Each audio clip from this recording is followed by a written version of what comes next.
Welcome to the Ask for Football Army Football Show. The Army Football Show is an insider's guide for cadets, old grads, and college football fans to follow the Army team throughout their season as they seek to beat Navy and claim the Commander-in-Chief's trophy. Ask for Football is brought to you by our sponsor, BuyerBarn.com. BuyerBarn.com is the world's first online platform for online sales and auctions of farm animals. That's BuyerBarn.com. Don't forget to follow Ask for Football on all social media platforms or sign up for our mailing list at askforfootball.com/subscribe. Welcome back, Army football fans. We are going into week 9. It is time to beat UMass. So welcome back to the As for Football Army Football Show. You can tell we're a little out of practice. You got that one. I'm your host, Jordan, joined to you from San Antonio, Texas this week. I realized that the irony of that when I publicly trashed them before we played UTSA, but you know, it is what it is. Dan is here in coastal Connecticut, James in Oklahoma City, Oklahoma, and Rob in Fayetteville, North Carolina. Gentlemen, how are we doing overall? Not Army football, but just how are we doing overall as people, as individuals? Listen, life is good, man. I have no complaints. This weekend is supposed to have beautiful weather for the Army game. I'm not going because it's my wife's birthday weekend and a bunch of our friends canceled. And so we sold our tickets. It took me like 2 hours to sell the tickets. So that was awesome. But it's going to be a beautiful weekend and I'm excited about it. Plus watching 15 games or whatever over the weekend that we talked about on Roundtable absolutely ruled on Saturday. I totally enjoyed that. Sweet. Rob? Yeah, so we're actually in fall. So it's like 40s at night and 60s during the day. So I have no complaints. And we are ramping up for trick-or-treating. So we're going to do trunk or treat, trying to scare all the crap out of the kids. We got a brand new neighborhood behind us that has a whole bunch of kids. And like everybody's in like the Halloween kind of spirit. So there's a lot of decorated houses and things like that. So walking around the neighborhood, it's kind of like, okay, yeah, we may actually have, you know, a fun holiday evening for Halloween. That's cool. Hot damn. James, how's the well, it's not. See, before I ask you how you're doing, there's the debate, like, is Oklahoma the South? I say no. As someone from the South, Oklahoma is not the South. I would consider it more of the Plains. It's not Midwest. So how are the Great Plains of Oklahoma? Well, the Western Heritage Museum is in Oklahoma City. So I think we're part of the West. Western and Midwest are totally different. Have you ever met somebody from like Wisconsin? I lived in Michigan and Northern Ohio for a while. I know the Midwest. I mean, it's a different breed than Minnesota or Wisconsin for sure. But no, I mean, I think it's the West, right? Like it's the old Indian territory. It's very much Western culture. The largest stockyards in the world are here. I'd hesitate to call it South or Midwest at all. Okay, that's fair. And you're going to get canceled for saying Indian. Something like that. What is that? Indigenous something? Even though that's what every single person of that ethnicity calls it here. Hey, James, come on. Don't be using that common sense on this show. Good. Living under, the Oklahoma City boundaries has its advantages. One of them is that it's generally pretty dry here, but because Dan's not going to the Army game this week, it's going to be dry there, which means we're getting all the rain. So absolutely, you can keep that. Dan is the rain man, and not the kind that can make us some money. Yeah, no. I also see that you don't have Army football stuff, so congratulations to your wife for decorating the house. I thought that you had decorated the whole house with random West Point memorabilia, but it's good to see that your wife, won some battles on decorations. So, all right, gentlemen. Rob, why don't you tell us about our sponsor? Yeah, so we have a sponsor here at As for Football. It's BuyerBarn.com. BuyerBarn was founded by class of 97 graduate Dan Robinson. Dan ran a traditional farm co-op and realized there's a better way to bring it into the 21st century. Dan and his co-founder Dinu took their experience in IT management and development and built the world's first farm-to-farm online auction and sales platform. BuyerBarn provides reduced animal issues with owner contact by cutting that down so you don't have 10 to 12 hours in pens, and they are just direct sale to the consumer. Reduced animal fraud through a buyer-seller rating system, fully integrated auction platform with secure payments, convenience to buy and sell on your own time, better market pricing because of a much wider audience. BuyerBarn is dedicated to helping small farmers in America and is providing a special discount to military veterans who want to help them with the small family farm revolution. Any questions, just go to BuyerBarn.com or email them at info@BuyerBarn.com. BireBarn.com. Back over to you. Thanks, Rob. So this show is going to be a little different, admittedly. And, Dan really framed that well in the outline. Normally we go through, let's look at all the statistics from the last game. Nobody cares. Nobody cares that we had 4 turnovers against LSU. Nobody cares what happened at the end of the day.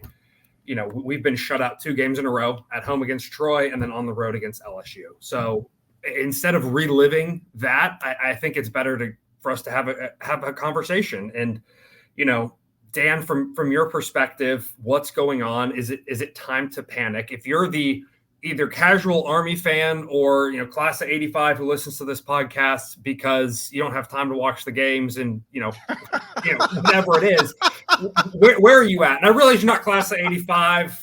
That's 20 years. Isn't he the class of '58? Oh, well, he man. was born in '58. So I guess that's put him right. in class That's right. What, 78, class of '80. So anyway, Dan. I mean, listen, I know you said you didn't want to talk about turnovers, but I got 2 words for you. Turnovers. 3 fumbles, 1 interception at home against Troy, 3 interceptions, 1 fumble on the road at LSU. Other than that, Army ran for 3.5 yards per carry both times against, Troy has an excellent rushing defense. LSU has, a decent rushing defense. That's why they got promising drives snuffed out. I mean, these guys are putting the ball on the turf or throwing it wild in plus territory. And that's more than anything why they got shut out. I mean, what's the difference losing 63-0 and 63-7 is kind of, I guess there's some pride there. But and I will say, I'm not sure what people thought was going to happen with 4 plebes starting on offense. I mean, imagine the 2018 team at Oklahoma, but you've got Tyler in there in his plebe year instead of Kelvin Hopkins. If you think they were still taking Oklahoma to overtime, sorry, guys. And the turnovers, the reason I bring it up is the turnovers are nothing to do with the new offense. Army teams that struggled running the flex bone were turning the ball over. It was epidemic in 2015. Definitely still occurred in 2016. In 2019, I don't know, we saw the same thing. This is not a new phenomenon. It's just when Army turns the ball over, they tend to lose.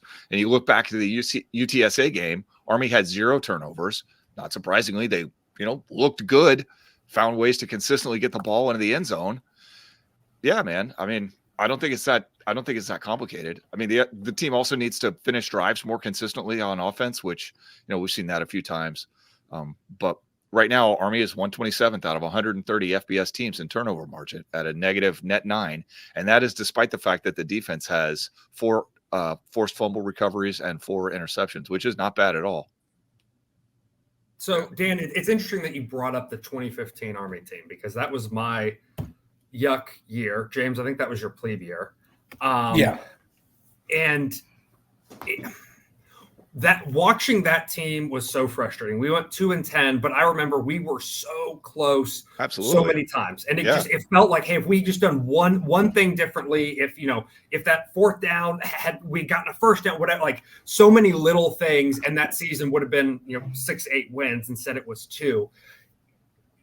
To me, that's what this season feels like. It does feel like that. Yeah. It's the pieces are there. It's the guys if he was just a little bit older, a little bit more experienced, had done something a little bit differently. If Bryson Daly hadn't, pitched it, and pitched it a yard back instead of forward, and that's just what it feels like. And it's frustrating, but at the same time, I think there's also some hope because it's not like we're going out and acting like we've never played football before. It's have we been outplayed? Yes. Have we been outcoached a little bit? Yes. But the pieces are there, and it needs more time. Yeah, the good thing about the 2015 team was that, especially towards the middle and end of the season, you started to see some real players emerge who would be key guys in 2016 and especially 2017 and 2018.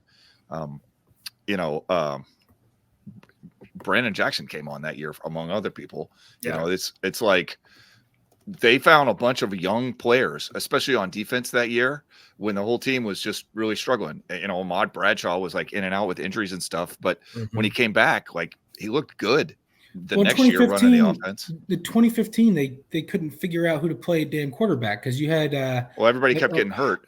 Well, everyone kept getting hurt, but who was number 11? Who couldn't keep the football in his hands? the senior. I know who you're talking about.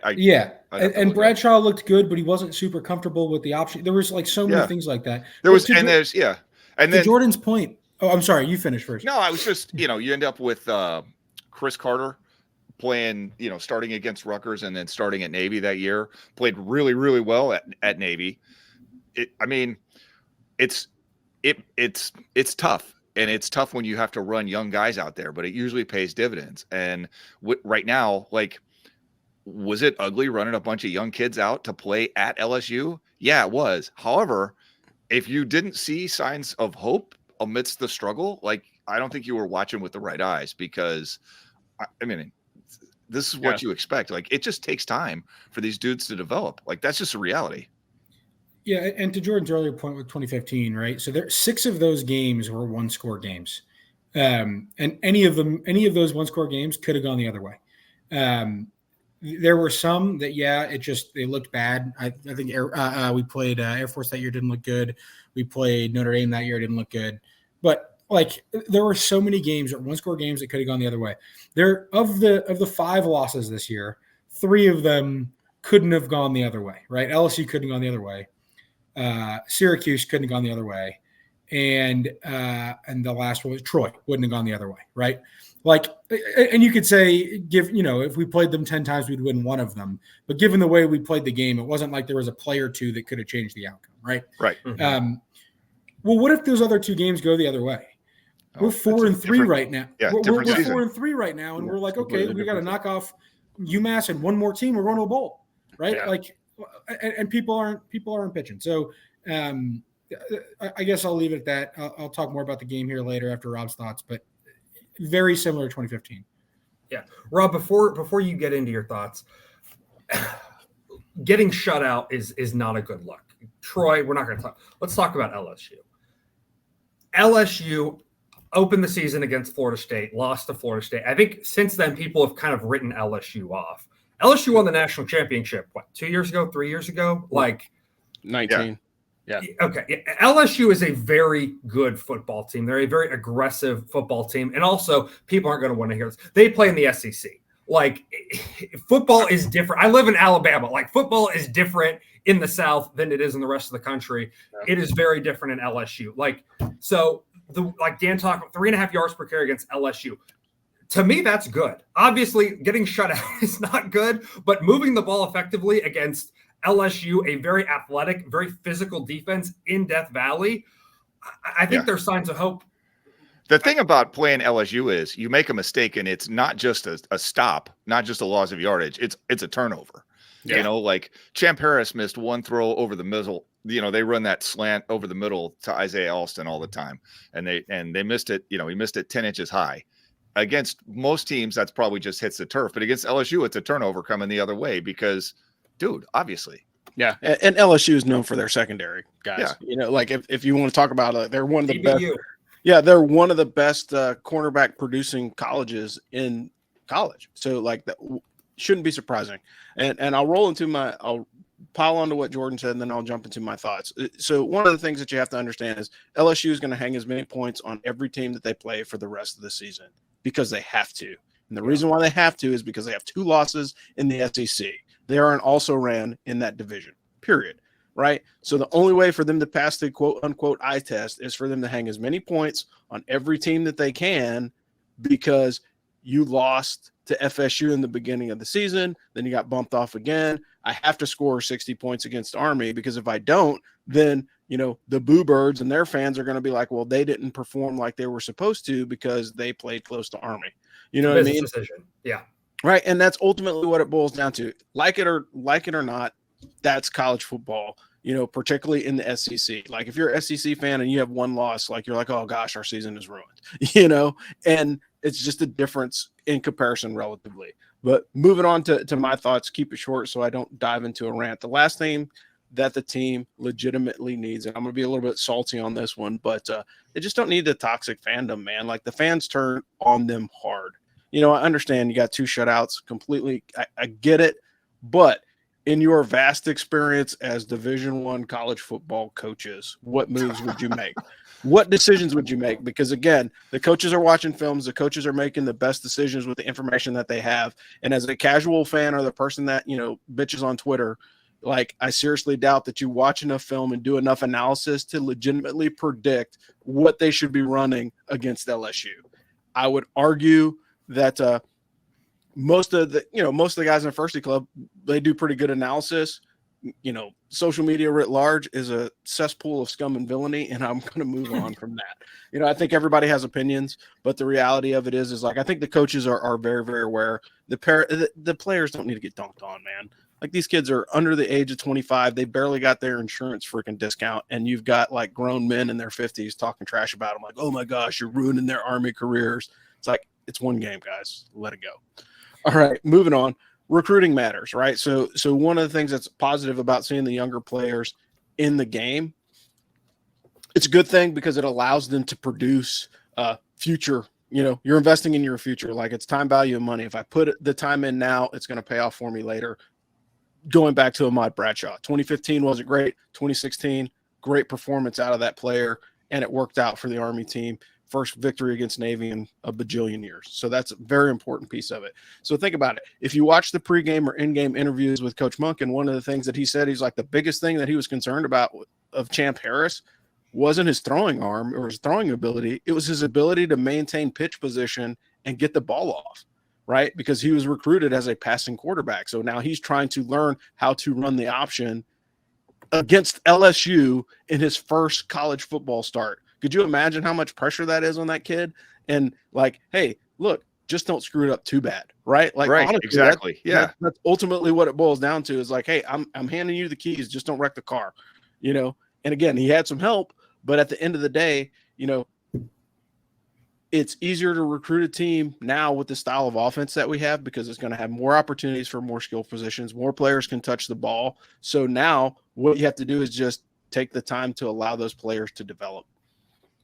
That kid was in high school last year. He's not going to, like, Caleb Williams is the best quarterback in college football, and he threw 3 interceptions a couple weeks ago, right? So let's be real. Like, it happens.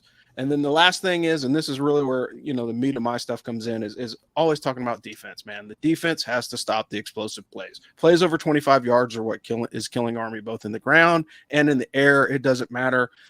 I'm tired of seeing, no pressure on the QB. The 6'7" wide receiver has a pretty decent matchup. It gets open.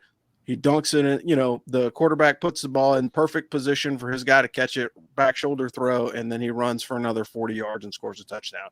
That's got to stop. So that means we got to tighten up the defensive line play to get those guys to the quarterback. The other thing that's a little bit frustrating, of course, and I hate to see it because it's always happening in the second half of games, is like a linebacker playing out of position or safety. Guy hits the line, makes one move, and then he's running 40 yards for a touchdown. That's got to stop. And we've talked about that before. We've got to be more consistent in closing out those drives. The last part of it is, and I will say this, and I will harp on this, and this will be the hill that I will die on. So if you guys do not learn anything else about watching defensive football, is understanding the number of plays that the team is on the field. Army has averaged 61 plays defensively on the field this season, right?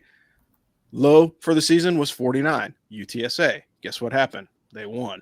The only other game that came close to that was 68 against Delaware State, but because the offense was so proficient that you're going to have that bump up in plays overall for the defense. And the last thing is, Boston College and UTSA had about 70 plays, or Boston College had 70 plays. So when you're tipping in over 50, 55 plays as a defense, your defense is not getting off the field. Their defense is getting tired. You can't expect the defense to perform consistently and get off the field. If they can't do that, you're not going to win. And that's the bottom line. Defense has got to get off the field, period.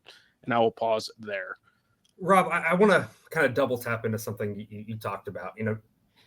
Alabama is currently the number 1 team in the SEC West. LSU's number 2. So if LSU wants to go to the college football playoff or go to the SEC, like, they have a tough road ahead. So yeah, it's a business decision. And once again, everybody talks, SEC, it just means more. Like, it does. Like, Nick Saban, once again, I live in Alabama. People are furious at Nick Saban, who has won 276 games, 10 SEC titles, and Oh, by the way, national they've only championships. lost once and could very One much game. Still, They've could very lost much still make the one playoff. One game, and everyone in the state of Alabama is ready to crucify him and run him out of town. It's over. We need to tear down the stadium, build a new one. Nick Saban's done. It is a different world down here. I know you people in the Northeast love your lacrosse and your whatever the hell else. All that people in the South have to live for is football. We're 45th through 50th in education. Most of the people down here have no hope or future in their life. All they have to live for is football. So yeah, LSU beating the shit out of Army. For some people, that's the reason they're going to get out of bed to work 18 hours at their minimum wage job on Monday. And that's just the way it is. And I'm sorry, but I'm not mad that LSU blew us out. I wish we would have scored, but at the end of the day, it's a business decision and things it's different down here. Y'all have your private schools and your public transit up there in the Northeast. We have college football. So, man.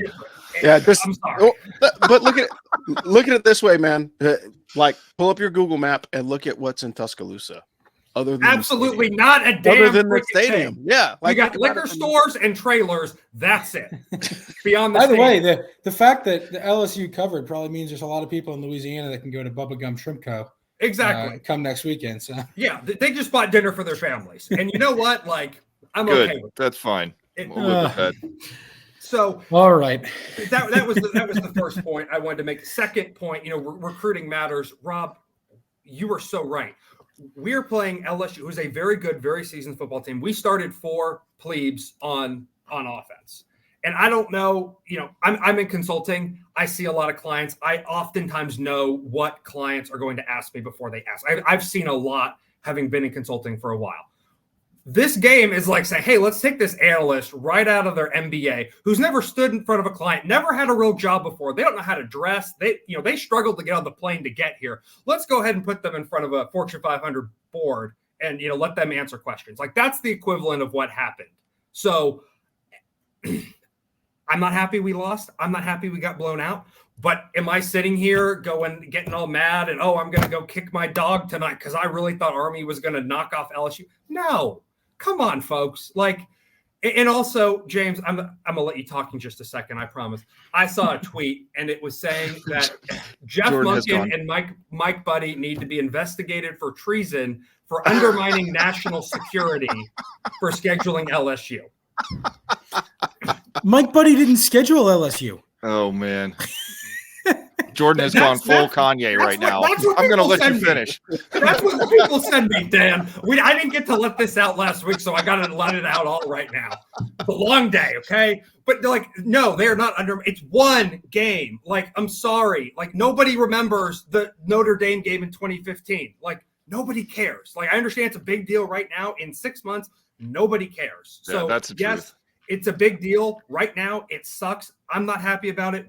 No one on this podcast is happy about it, but there are bigger things going on in the world than an LSU Army football game. And we have bigger things to be concerned with from a national security perspective than who the hell Army's playing on a Saturday night.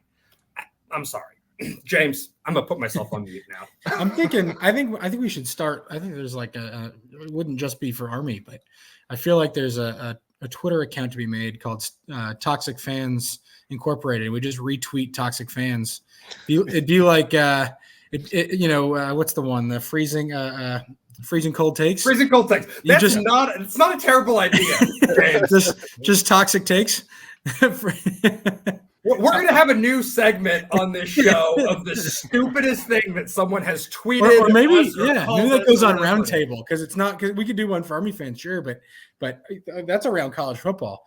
That's brilliant, James. That's business plan, 100%. Let's go. Round of applause. All right, let's talk some Saturday football. So the only thing I will say about the game, because about the game's, the actual play specifically, was a really good decision that I thought that Jeff Monken made, which was the fact that he played 3 quarterbacks, 2 plebes, and 1 yuck who started playing this year in games.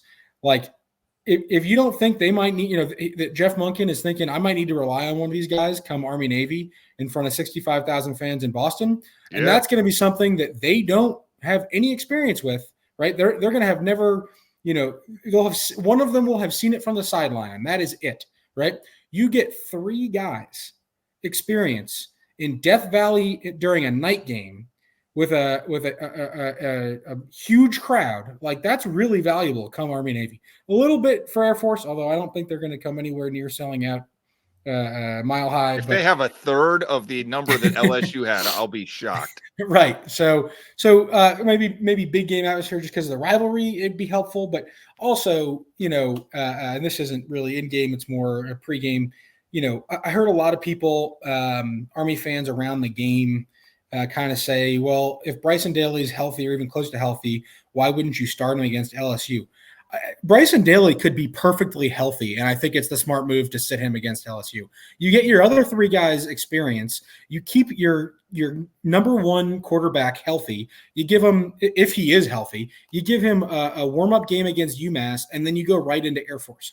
Like, why would you risk injuring your starting quarterback against – that's insane. That's absolutely insane. So for all those people, I guess that's my response. Let's get into a little bit more game day.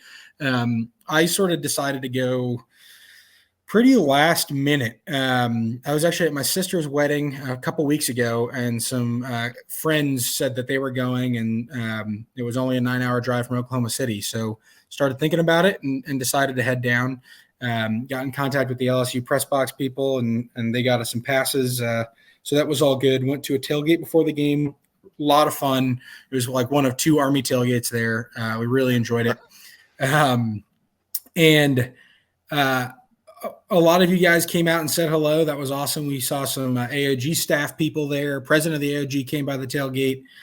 He was really cool. And then so a lot of the fans of the show came by and drank some beer with us. And I will say, out of everyone who I talked to who listened to the show, the one common denominator was that they all loved when we made fun of Dan for being old and poor. So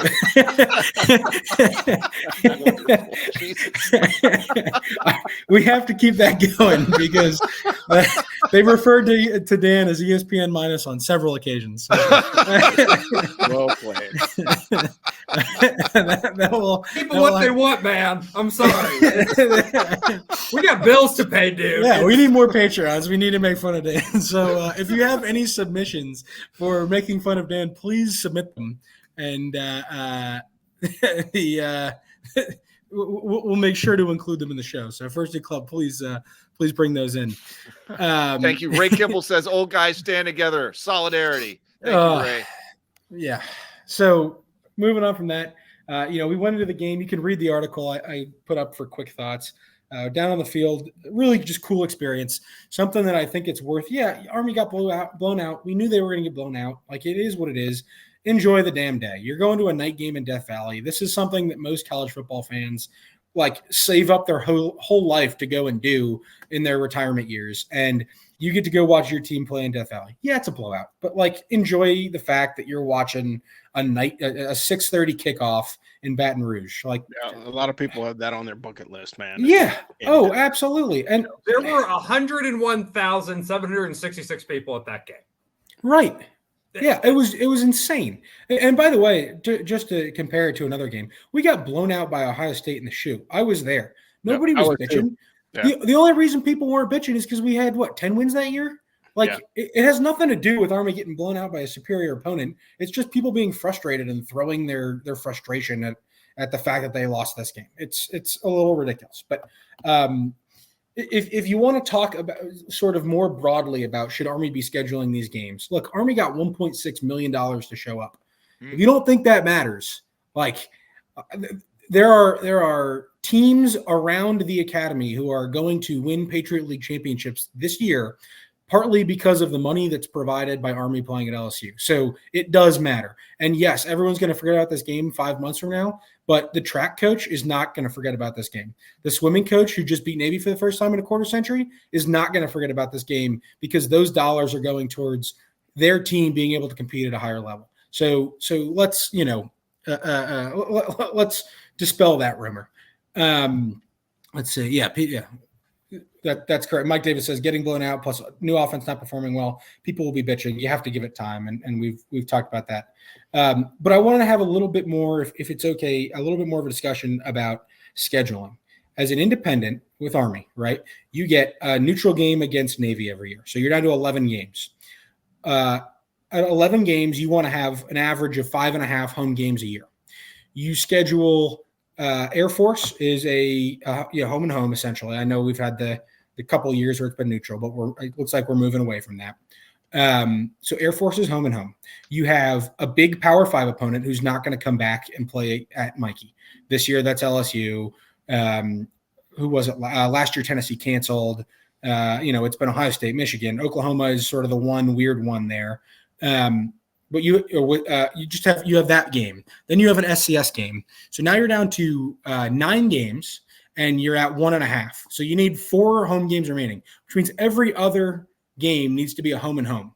And and when you schedule a home and home, you're either playing a school who is happy to play at you, in which case they're bad because they're a small school and the opportunity to play in New York City and play against Army is something that they need, or Troy because they sell out their stadium, something like that. Or they're a team that thinks they can beat you 3 out of the 4 times they play you, like Wake, like Duke, like Syracuse, right?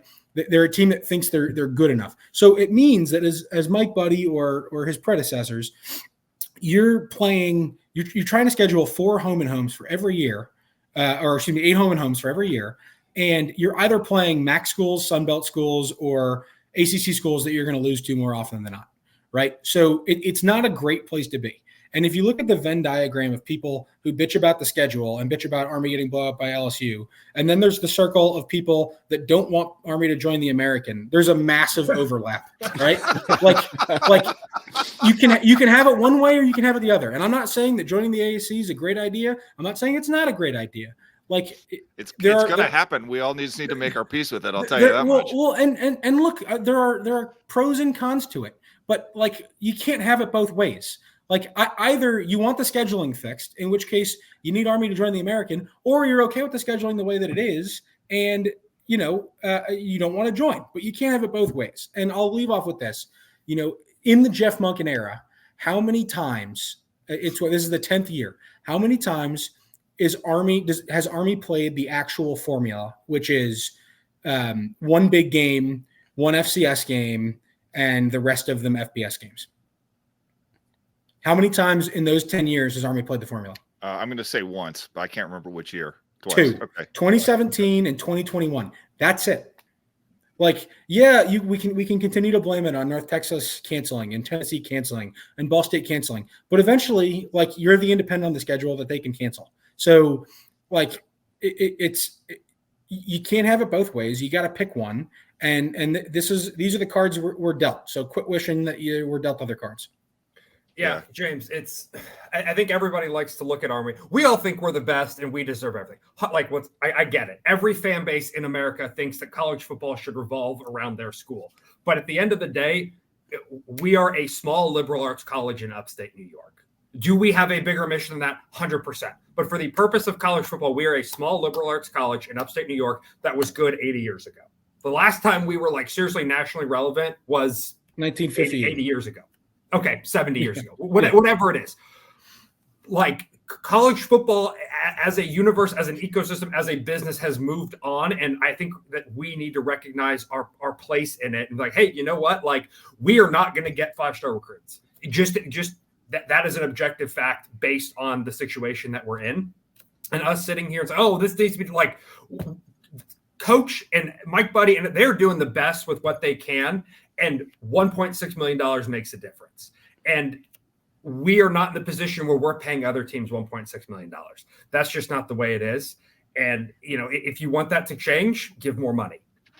That's the only thing that I can tell you that's going to change is give more money. And then let me know when you're going to give that money, because I'll stand outside Crandall Pool with my hat and work on it.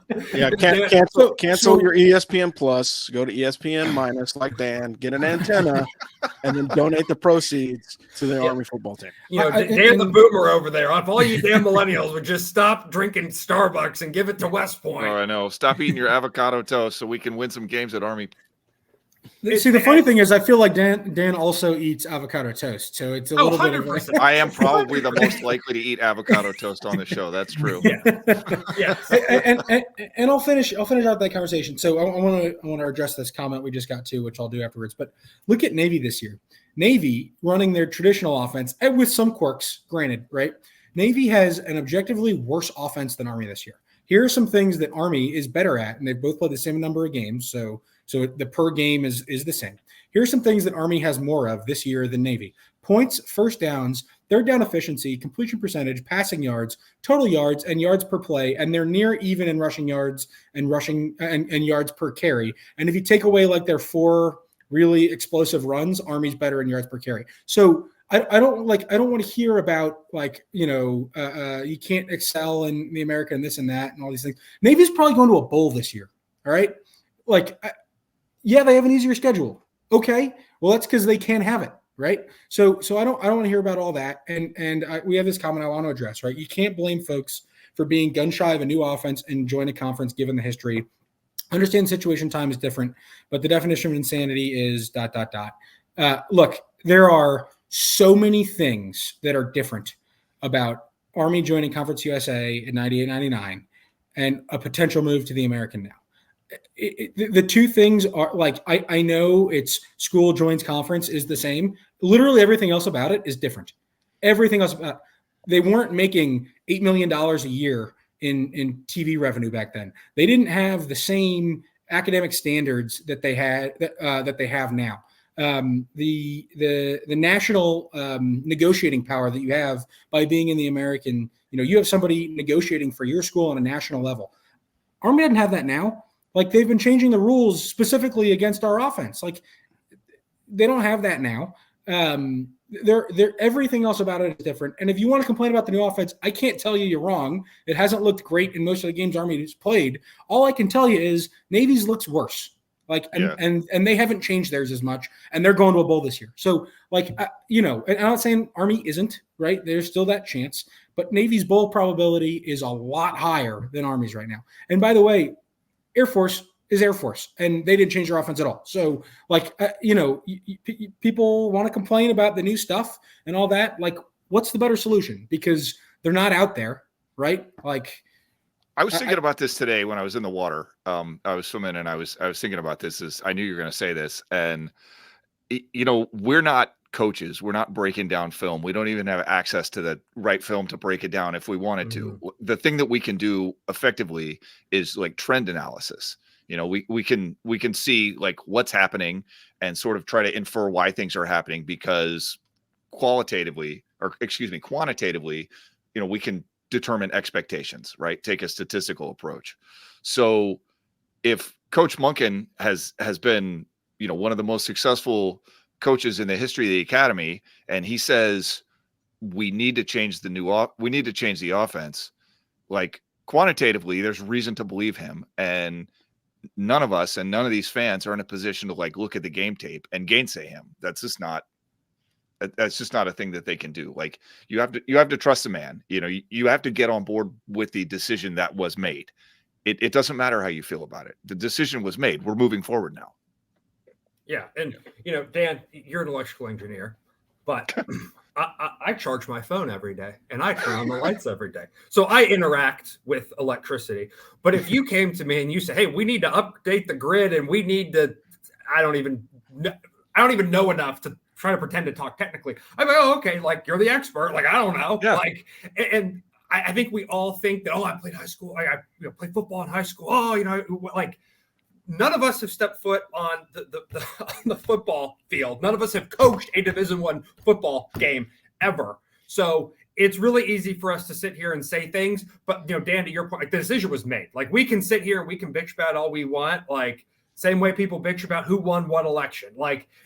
At the end of the day, it doesn't matter. The decision was made, and someone who gets paid a lot more than us is going to be the one who has to undo that decision. And if you don't like the decision, then give more money, and maybe you can call somebody who does make the decision. That's all I can say. We got another comment. what does Air Force do differently makes them successful despite the rule change? A couple things. They do some things that Army can't do in terms of delaying players and all that kind of stuff. So they can sort of shape their senior year. Academies are cyclic. You need to have a senior heavy class in order to compete well on a national stage. You see that at all three academies. So they can shape their class a little bit better than the other two academies. But to my point earlier and to what I believe Dan just put out, their strength of schedule is 129 out of 31 while having one. Do they have one or zero FCS schools this year? Zero. They have zero FCS schools this year. And you know why they can do that? Because they're in the Mountain West. Because they have one other team in the Mountain West that's like maybe as good as they are this year because it's their good year. Yeah. And you know what? They might win the Mountain West this year and go to a New Year's Six Bowl. And you know what? That's going to hurt more than anything. Recruiting in Army and Navy. So it's not that they're like a drastically different program. They do some things we can't do, but like they're in a conference and they if they go to a New Year's Six Bowl this year, like you think Army and Navy are getting 6 or 7 3-stars next year? No, they're going to get 1 or 2, and Air Force is going to have 27. Like all of the Service Academy 3-stars are going to go to the same place. It's not Troy Calhoun's fault that San Diego State sucks this year. However, he certainly benefited from the reality that San Diego State sucks this year. And by the way, that was the case in what was the year the streak ended? 2016? 2016. Yep. Yeah. Navy was a hurt quarterback away from, a potential New Year's Six Bowl bid. Now, they had Western Michigan that was undefeated that year with PJ Fleck. So I don't know if a 1 or 2 loss Navy would have gotten in over them or not with the schedule they had. But, Navy had that opportunity too. We don't get that opportunity because we have to play whoever we can schedule 10 years out and hope they don't cancel. Yeah, and I will stand corrected because Robert Morris is a freaking FCS school. But when you think about when you think about how Air Force opened the season, they had Robert Morris, which is an FCS school, and then they played Sam Houston, which formerly was an FCS school. Yeah. So they had 2 confidence building games right off the bat. And so that's the other part of it. And that's the intangible thing that we haven't really talked about is confidence going into the game, right? If you think you're going to win, you're probably going to play a little bit better. Your neurons are firing, your hippocampus is working. And I'm not a brain surgeon, but there are some benefits. Like, why are there performance enhancements and psychology coaches or sports psychologists around every football team?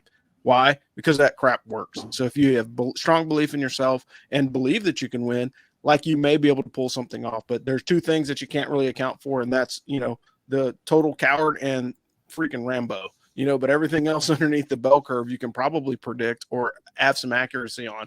And that's one of the things is like Air Force has benefited from being in a weak conference. Navy has not learned how to benefit yet from being in a weaker conference. And if Army goes over there, given the way that the offense has performed, they would probably be in the middle of a herd. If not, staring down the barrel of the AAC championship, if not a bowl game, if they were in a conference. So again, lots of arguments pro and con, but hey, we aren't making that. Navy's been to an AAC championship game. Like they've benefited. Yeah. I think the right way to describe it is that Army would be middle of the pack, play wise, and towards the top of the pack in terms of brand value, which is a decent place to be in a conference. Yeah. For sure. We are not going to be the top of anything in college football, unfortunately. Right. And that's just the reality of it. And the sooner we accept that and the sooner that we can say, okay, this is where we're at. How do we accept that and optimize where we're at? I think the better we're going to be as a fan base and as a program. I think the program's moving that way. I think as a fan base, we need to get there. But we beat this to a dead horse, gentlemen. I think it was a great conversation, but let's move forward. We're going to do the good and the bad. We've already talked about the ugly. I don't think we need to continue to talk about the ugly. So let's just talk about the good and the bad from the performance from the last 2 weeks. Dan, over to you for the good. Yeah, well, I gave myself the good part, right? So first off, Army has found a real player in running back Kanye Udo. He's a plebe. Last 2 games, he's got 39 carries for 204 yards. That is almost 6 yards per carry. Even more impressive because he's been playing with plebe quarterback Champ Harris, who, as we said, isn't a great runner. That's not even a knock. He just hasn't had chance to develop the running part of the offense. Speaking of Harris, we saw him struggle off the bench. But commentary and LSU talked about how few reps he's gotten in the offseason because obviously the staff spent the mass majority of their time giving reps to Bryson Daly. So I personally thought a week's worth of starters reps for Harris made a huge difference in the way he played. Like, he missed a couple of throws and those got picked, as we discussed. But I mean, I thought he did a nice job making reads in the offense, if I'm being honest. Finally, Army's rushing defense has gotten kind of a bad rap this season, sometimes for good reason. However, they did a nice job against Troy holding running back Kamani Vidal in check. They only gave up 19 points against Troy and only 1 touchdown against Troy. Troy went 4 of 13 on third down. They held the guy who was at that time the nation's leading running back in check. They forced 3 punts, turned the ball over on downs twice. Like, this defense has been maligned maybe more than they deserve to be, and especially in these last 2 games. Yeah, Dan, first off, you're right. We do need to start giving you the good. I realized that, growing up in the Great Depression was probably really hard. And so I think we should give you the good every week so you can just kind of cherish. It's what the people want, Dan. What the people want. Cherish that. Out in the Dust Bowl of Oklahoma, Yeah, I mean, come on. He had some pretty tragic life experiences, so we should at least let him talk the mean about the streets good. of coastal Connecticut. I mean, he went through the Cuban Missile Crisis, right? Like, I mean, I don't know how he went to pre-K during the Cuban Missile Crisis. That must have been really duck and cover, man. That's pretty significant. So, all right. No, jokes aside, Dan, I do agree with your point about the defense. And once again, like, we are 1 or 2 plays away from not even having to have these conversations. 1 or 2 plays away per game, and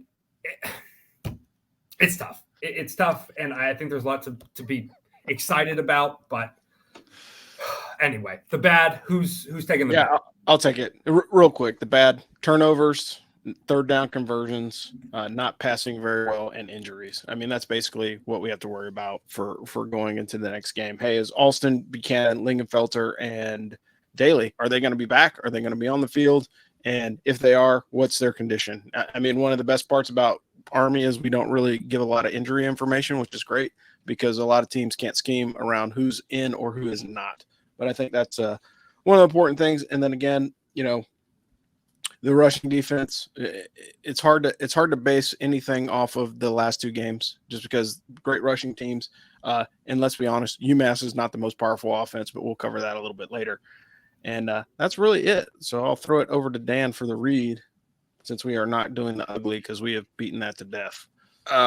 So Craig Oxane is a sponsor of this program. He is a vice president of residential lending for Draper and Kramer in Chicago, member of the West Point class of 1994, licensed to lend in all 50 states, based out of Chicago.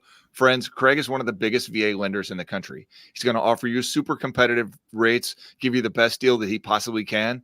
And guys, this whole mortgage process is super confusing. Interest rates moving all over the place, like the housing market's moving all over the place, valuations. It's not the time to deal with some clown who's just trying to make a buck off you. You really, if you're going to sign two inches of paperwork to buy a house, you would like to work with somebody you feel like you can trust. And that does not mean some random big box bank, mindless website, get a mortgage from China.com. Like, go with a West Point graduate. This is how the West Point Network functions. Craig is helping us stay in business here at As for Football, and we are trying to introduce you to the guy you need to meet who will give you the best deal on a mortgage that he possibly can. Plus, this is important, Craig does not charge lenders fees for veterans. That's a savings of like $1,300.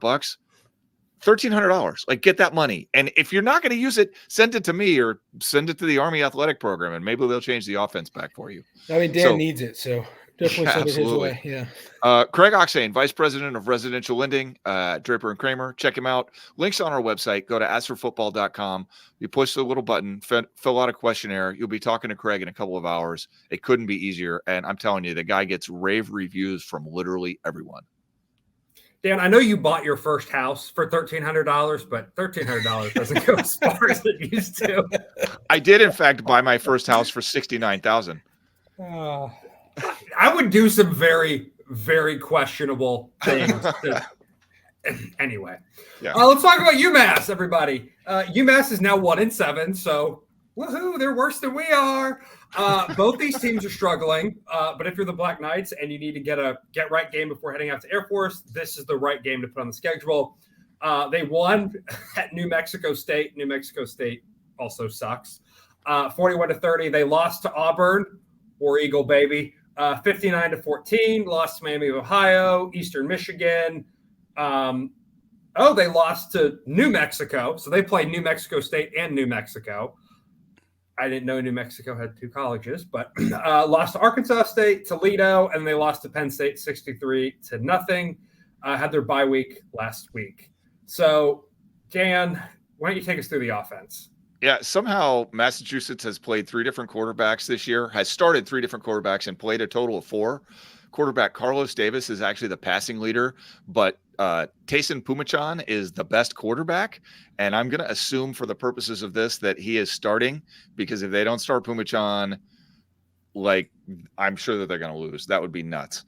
When they're at their best, Massachusetts runs what's a pretty good looking power read option running game with Pumachan, that dude is an excellent runner. He is 73 of 116 passing for 813 yards. That's almost 63%. 3 touchdowns against 3 interceptions. He's taken 18 sacks in just 5 games of action. 18. And now this is where it gets confusing. Pumachan has actually lost 120 yards worth of yardage off of sacks. So I had to get out my abacus and net out all the yardage to figure out that he has 24 carries for 163 yards, almost 7 yards per carry to go along with his 2 rushing touchdowns, because he's lost so much. It's not fun yardage. when you make the abacus jokes. You need us to make them. Sorry. Just trying to Know help. your place. We just spent 30 minutes talking about how Army fans need to know their place. You don't make jokes about yourself being old. Then it's not funny. Then it's sad. Oh my God. Running back K'Ron Lynch Adams, averaging about 5 yards per carry. He's got 6 rushing touchdowns. Wide receiver Anthony Simpson, 36 catches, 568 yards, 3 touchdowns. When they can run the ball with Pumachan, this is a decent offense. When he's not in there, I really don't think this offense is very good. So we got a couple notes from the Firsty Club. UMass bad. That's the end of the analysis, which is fair. And also, people in Massachusetts have tried to call for them to cut football to fund hockey and basketball more. So could be worse. Rob, what are we going to be looking at on defense? All right, so the defense has not been good, especially against the run. They're averaging 223.4 yards per game and 6.0 yards per carry. They've allowed 20 rushing touchdowns. That's all of that is good for the 128th ranking out of 130 FBS teams. Almost 50% opponent conversions on third down, which is great.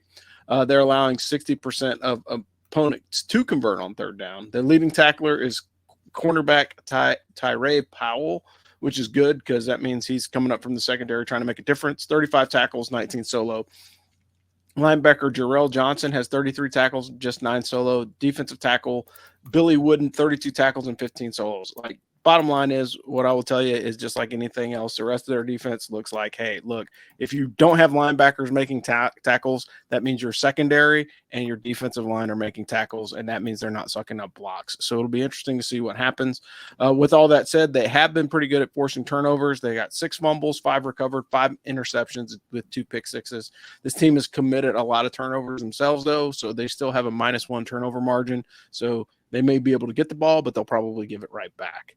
And then I'll hit special teams as well. So their kicker, Cameron Carson, is 20 for 20 on PATs. He's 9 for 14 on field goals. He has 2 misses from 30 to 39 yards. He has 1 miss from 40 yards plus, but he's hit 1 from 49. He also has 2 misses from 50 yards. So if it comes to a kick, you got a 50-50 chance of this guy hitting it, just under 50% or just over 50%.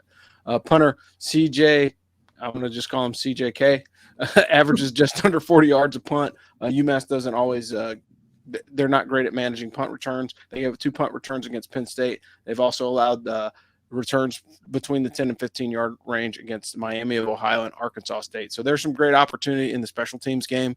Either they will miss a kick or pooch a kick, and it gives us an opportunity to flip the field.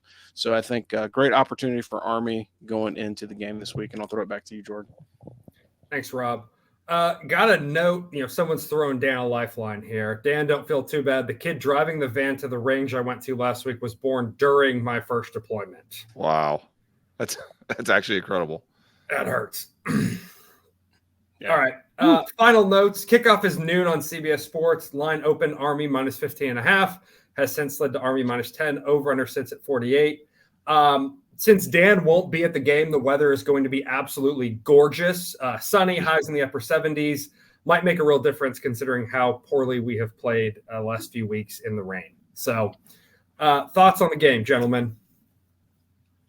Yeah, for me, I just want to see the defense dominate, man. The offense for UMass is kind of tailor-made for them to be successful. They turn the ball over, quarterback gets sacked. He's a decent runner, but he can't run the whole game. Plus, he's been in and out most of the season. Just want to see a complete defensive game, 50 plays or less. I took Army to cover on Roundtable this week, and if they can avoid putting the ball on the ground, I think that's a safe bet. If they start throwing interceptions and fumbling, like, we're liable to see even more utter madness. So I really hope that doesn't happen.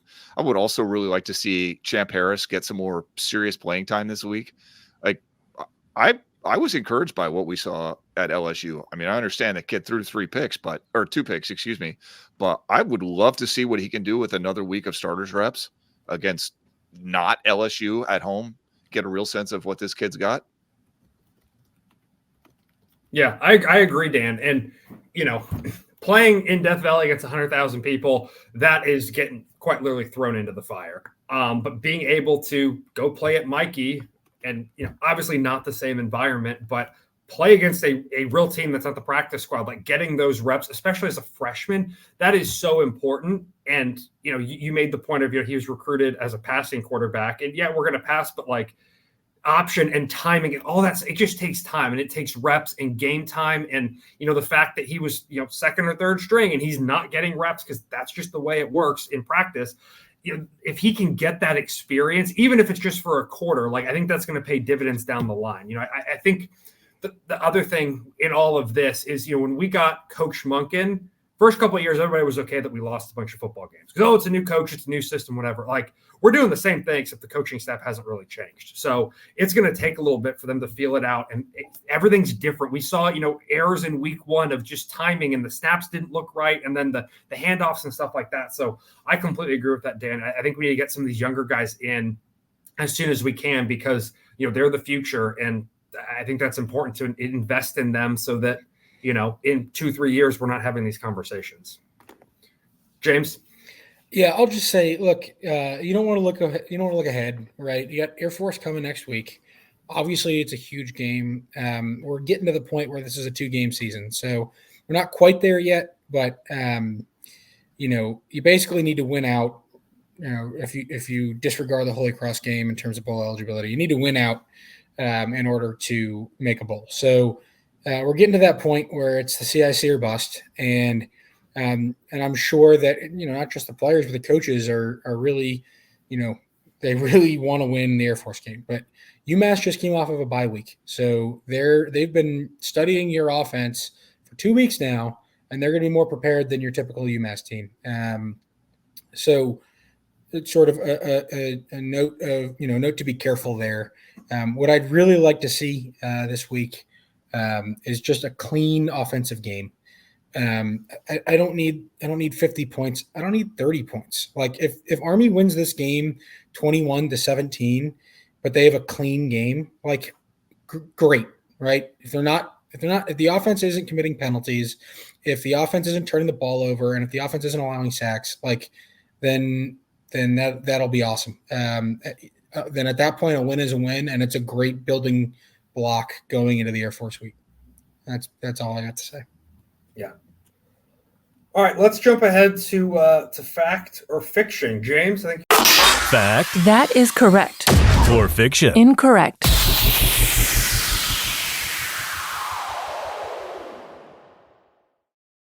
Do it fact or fiction style, but let's. I'm gonna set a line at 2.5.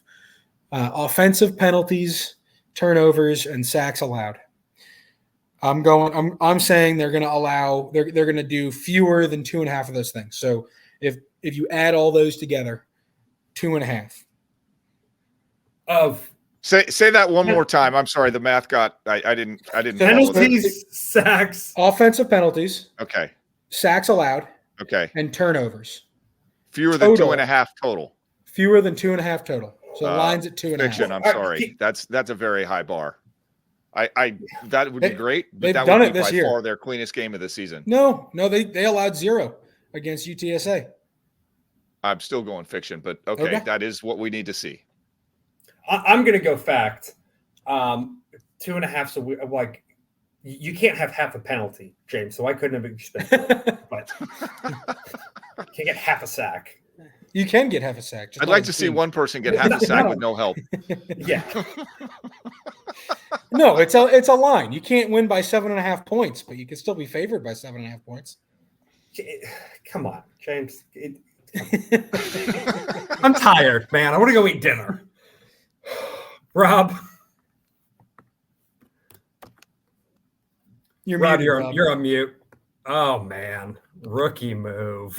Sorry, I was typing notes, so I didn't want to hear clicking all over the sound. So anyway, Army has less than 55 defensive plays this week. I'm going to stick with the defense. That's what we need for success, so that's what I'm going to put out as fact or fiction. I'll say fact. I guess the way you control that is with offensive success, but not runaway offensive success. So my only concern is that they might hit a bunch of like really long running plays, which would be awesome. Like I could see Kanye Udo finally breaking that 75-yard run, and that would rule. However, it would also play against your thing here. Yeah, and essentially that's what happened in the Delaware State game, right? So they had a high number of defensive plays, but that was because the offense was firing serious on all cylinders. But I'm going to say fact for that one. Good. I don't want to jump on the bandwagon, but I'm going to say fact just because of how bad UMass is at turning the ball over and allowing sacks. That's fair. I'm going to say fiction just because 55 is really low.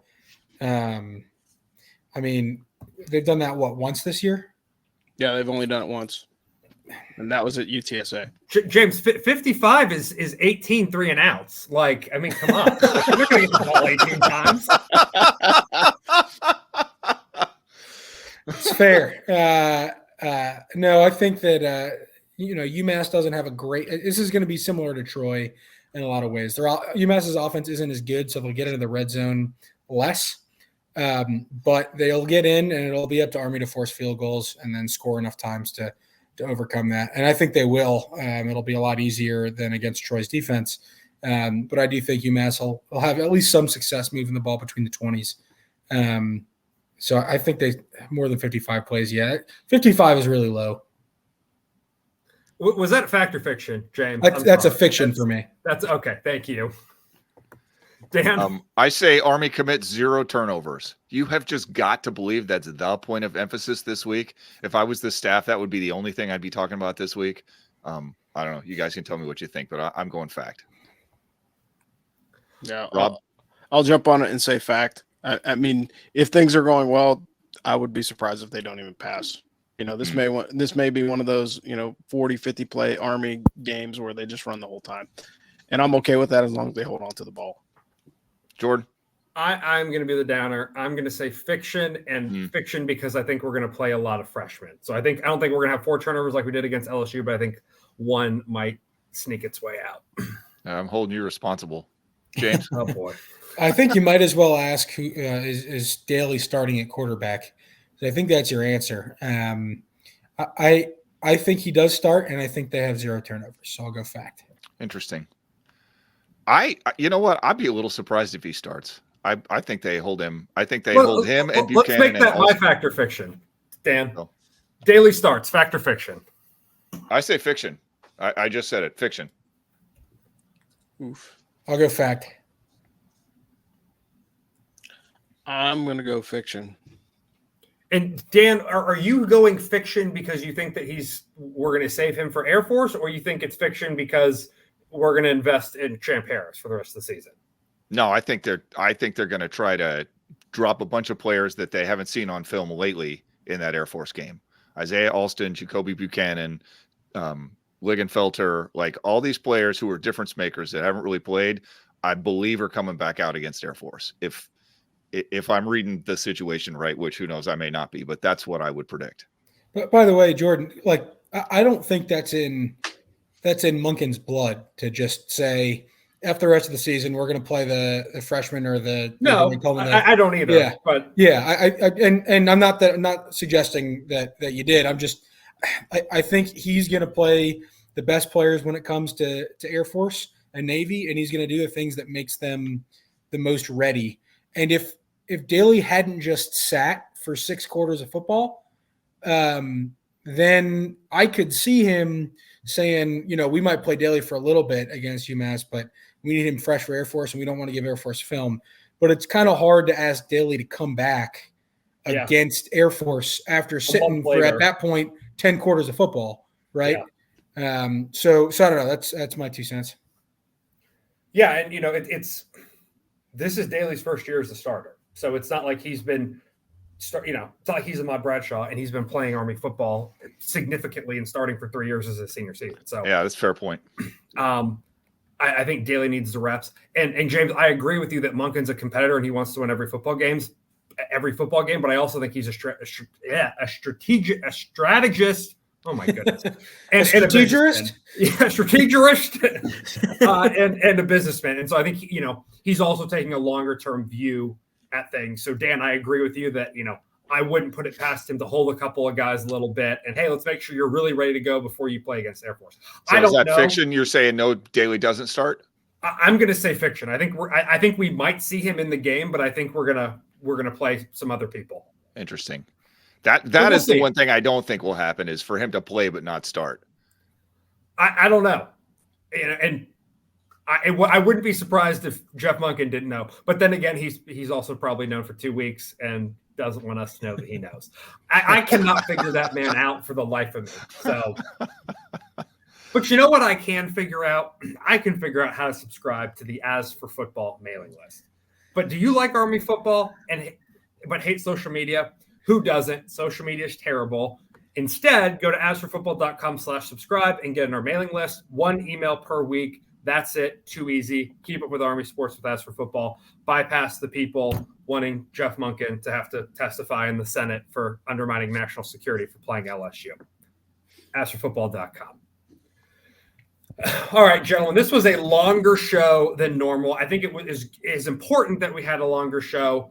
Some people were very frustrated by the fact that we didn't have a show last week, so kind of making up for it. Lots to unpack. I felt bad about that by Thursday. I sort of on Monday and Tuesday, I didn't know how to put a show together about the LSU game because it went the way that I thought it was going to go. Yeah. But by Thursday, seeing how excited people were, I felt like I'd made the wrong decision. So I'll own that. I did that. What do you? Thank you guys all for missing us enough to tell us. Yeah, that's true. We appreciate it for sure. Yeah. Let me close up on a favorite thing, which is a plea for people to, if you're interested, to join our Patreon. Sponsorships around here are a little up in the air right now, and there's a lot going on. With Army potentially joining the American, we're been discussing changing our coverage a little bit to do a little bit more coverage of the American Conference, and we've even got a writer potentially hired on for that. Plus, we went with StreamYard and we use some AI. So there's a lot of cost to try to make this show better. And that stuff's not free. And plus I've got partners with this thing that, we'd like to keep motivated and pay at least something for their time. And all of that costs. So if you like As for Football and you want more and you're willing to just help us support and do the things that we love, let me encourage you to look in on our Patreon. And we'll do a little bit more on this next week. We're going to do next week's show live and publicly, not just for our firsties in the Firstie Club, but for everybody on YouTube and potentially on twitter.com. So you can sort of get a sense of what it's like to sit here and tell me I'm old to my face through the comments and just to hang out with us, which is good. So patreon.com/asforfootball. Check it out if you're interested. It really does help us. We absolutely couldn't do this without the support of our patrons. And I'll just leave it there. And by the way, the show is so much better since we've started incorporating comments and responding to comments. Like if you think, oh, well, they're just going to respond because I'm going to, pay the few bucks a month to be like, no, like we enjoy it because it helps us provide content that you guys want.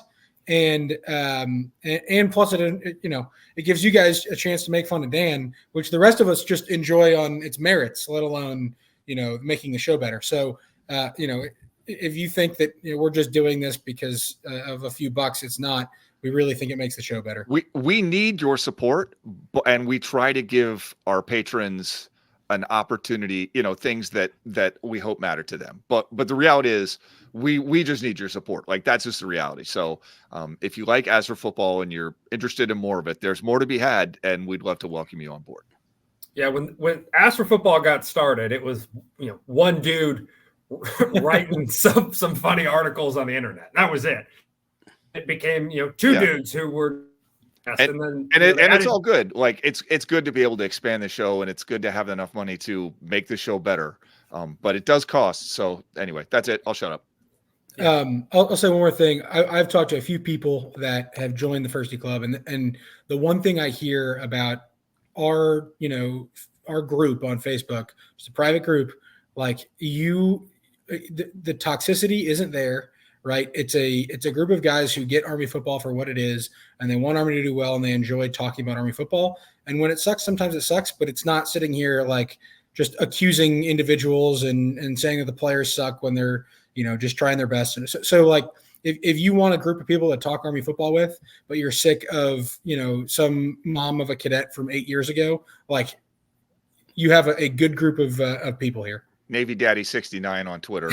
Like, just block him, join the Firsty Club. Right. Yeah, make it easier on yourself. Yeah. There's some other Army football groups that I've been a part of and have had to leave because the Firsty Club's different. So that's us telling you that. Obviously, we're not completely unbiased, but you got to see it to believe it. But if you like the show, you'd be interested in supporting, check out our Patreon. We're going to work on, trying to enhance that a little bit and, re-update it and get things going again. But thank you all for your support. Thank you for listening to us talk for the last hour.